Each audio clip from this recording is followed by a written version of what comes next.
Primero, disculpar la asistencia de mis otros compañeros, están en otras comparecencias de otros ministros y por eso llevaré yo toda la comparecencia. Gracias, señora ministra, por venir. Yo, para continuar con lo que estaba hablando el compañero de Esquerra Republicana, la melodía de toda su comparecencia suena bien. Lamentablemente, cuando llegamos a la letra, no tiene nada que ver la letra que ha contado hoy con la que cuentan los medios de comunicación. Así que mi pregunta es cuál va a ser la política energética de este Gobierno, pero real, no solamente con titulares. También le quiero preguntar, y luego a lo largo de mi intervención iré haciendo las conexiones, sobre ¿va a ser una política de hagan ustedes y voten la ley, que ya el reglamento lo desarrollaré yo? Importante, usted fue Secretaria de Estado de Medio Ambiente con el Gobierno del ministro Zapatero. Usted ha establecido distintas tesis acerca del panorama energético.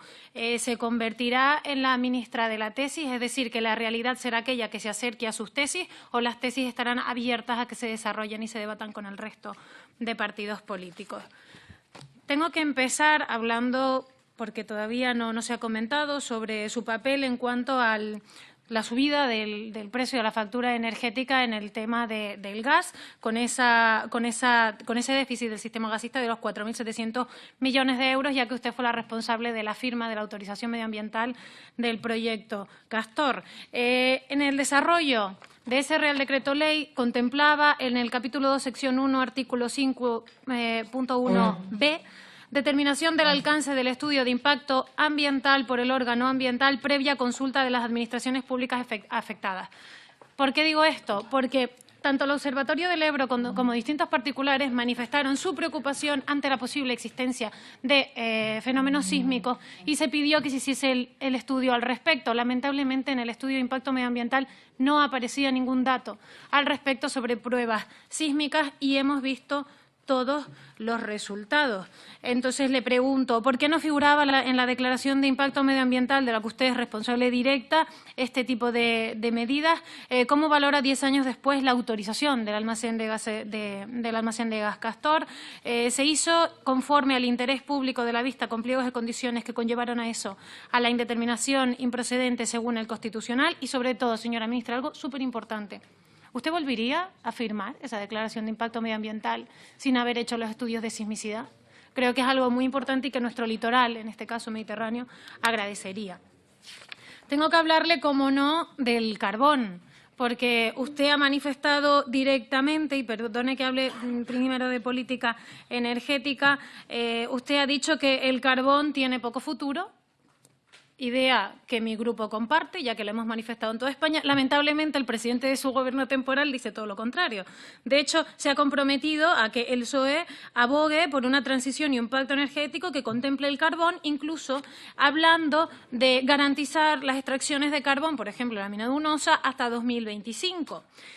Son contradicciones continuas, porque su partido político en Asturias, en Aragón y en este caso en Castilla y León dicen todo lo contrario. Si usted sigue manifestando que el carbón tiene poco futuro, repito, Europa lo dice, nosotros estamos bastante de acuerdo con esa afirmación, sin dejar en la estacada a todos esos mineros y cuencas que se les ha estafado durante todos estos años, que eso también hay que decirlo.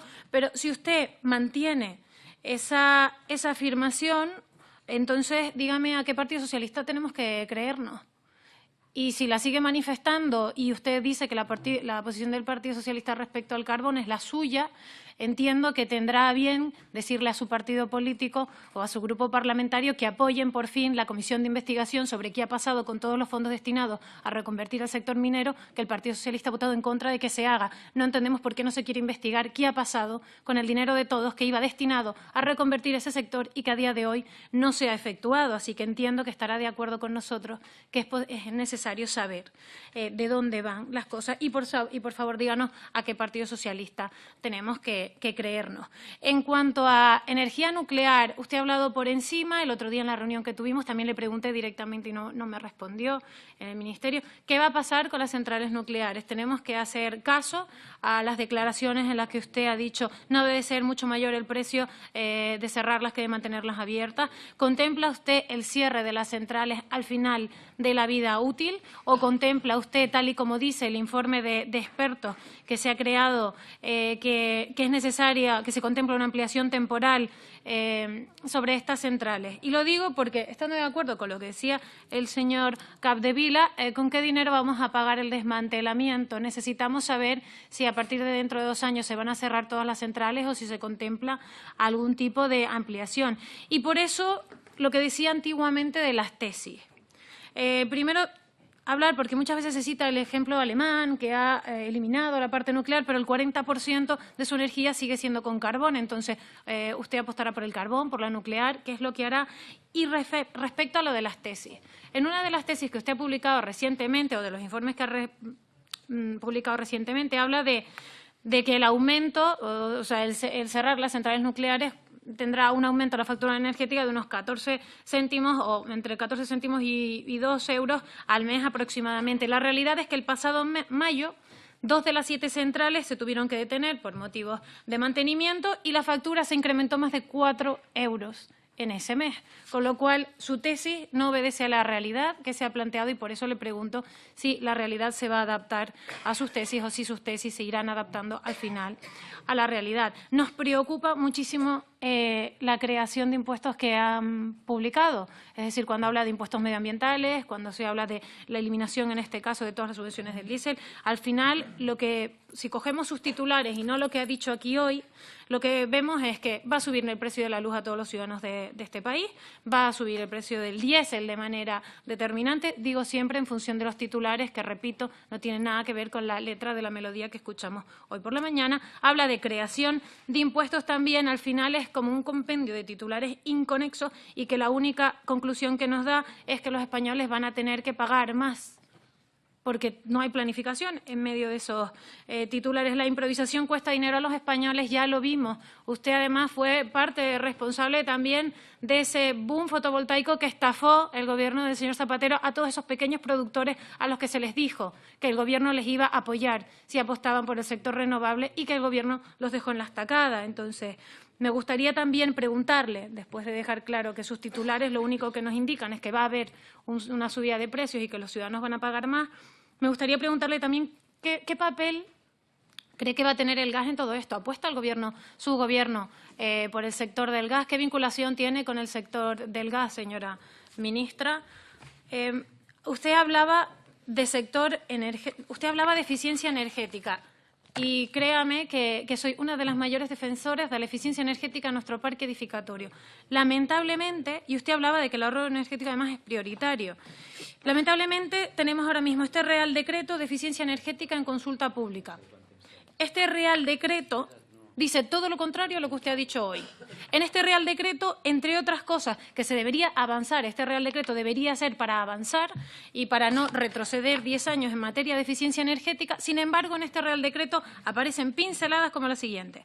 Se reduce la aportación de contribución energética renovable en los edificios. No se establece ni se fomenta el autoconsumo colectivo en dichos edificios de nueva edificación, ya que se exime del cumplimiento de estos objetivos a todo el parque edificatorio. No se define tampoco un plan claro de limitación de demanda en dichos, ni de consumo energético en dichos edificios. Se exime también en este Real Decreto a los edificios públicos de cumplir en materia de eficiencia energética las nuevas rehabilitaciones de edificios públicos y también las viviendas de protección oficial. Entonces, si la eficiencia energética es un compromiso que, por mi parte, créame, si apuesta realmente por el compromiso de la eficiencia energética, nos tendrá de su lado, pero es que luego tenemos este Real Decreto en concurso público que no tiene nada que ver con lo que ha dicho y que hace que en materia de eficiencia energética nuestro Código Técnico de la Edificación pueda retroceder muchísimos años, lo cual nos parece bastante grave porque, como digo, la letra de lo que ha dicho hoy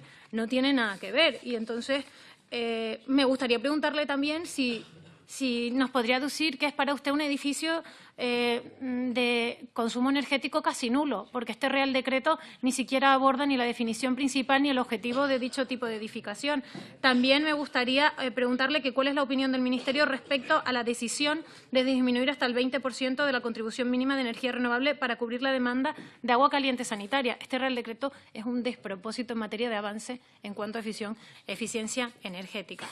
Tengo que nombrarle también, usted ha hablado de muchos temas, nosotros en 10 minutos no tendremos tanto, pero el presidente seguro que será benévolo conmigo, como con el resto de compañeros. En materia del agua, usted también participó directa e indirectamente en el Gobierno que propició el mayor pufo de desaladoras de este país en materia de agua, pero sin precedentes. De hecho, en este momento, gobiernos autonómicos del Partido Socialista están vertiendo al mar agua depurada con dinero de todos los españoles. Y eso es una realidad, no es una argumentación política, no es un punto de vista.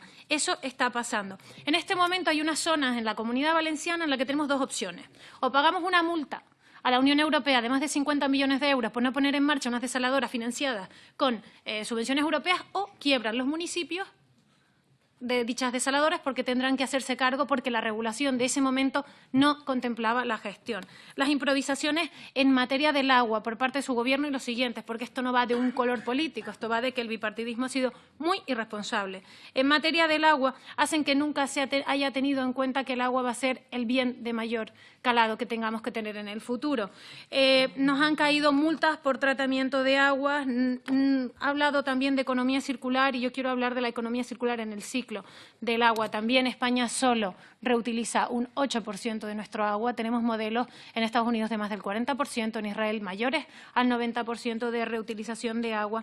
El ciclo del agua tiene que ser parte importante en este desarrollo de esta legislatura, corta, larga, ya veremos en función de lo que el señor Sánchez diga cada día, pero lo que está claro es que tenemos muchos retos también en materia de acuíferos. Tenemos más de la mitad de los acuíferos en alerta por la sobreexplotación. Me alegra que haya hablado del Parque Nacional del Mar de las Calmas. Será el primer parque marino que tengamos. Hemos pedido en innumerables ocasiones que desarrolle una estrategia de protección marina, de zonas de protección marina mucho más desarrollada, y esperamos que con este Parque Nacional sí que sea. En cuanto a las prospecciones offshore que usted ha dicho, le lamento decirle que su grupo político votó en contra de que se tramitase como proyecto de ley la transposición de directiva europea, que nosotros pretendíamos que, tramitándose como proyecto de ley, se pudiesen incluir muchísimos más criterios de desarrollo y protección medioambiental. Lamentablemente, su partido político decidió que no. Para terminar, señor presidente, y perdone, señora ministra, por el bombardeo de preguntas, hay muchos puntos en común en la melodía que usted ha hablado hoy. Apostar por una economía descarbonizada, por ver el reto ante la lucha contra el cambio climático como una oportunidad de generación de empleo, de innovación. También creemos que el riesgo, usted ha hablado de los riesgos de no planificar y de no proyectar, en eso estamos de acuerdo, pero creemos que el mayor riesgo es hacer política energética en base a titulares, hacer política energética subiéndole las cargas, subiéndole el precio a todos nuestros ciudadanos, y sobre todo el mayor riesgo es que la realidad se tenga que ajustar a las tesis, en este caso, de su ministerio, y no que su ministerio quiera negociar para tener una tesis común. Muchas gracias. Gracias a usted, señoría.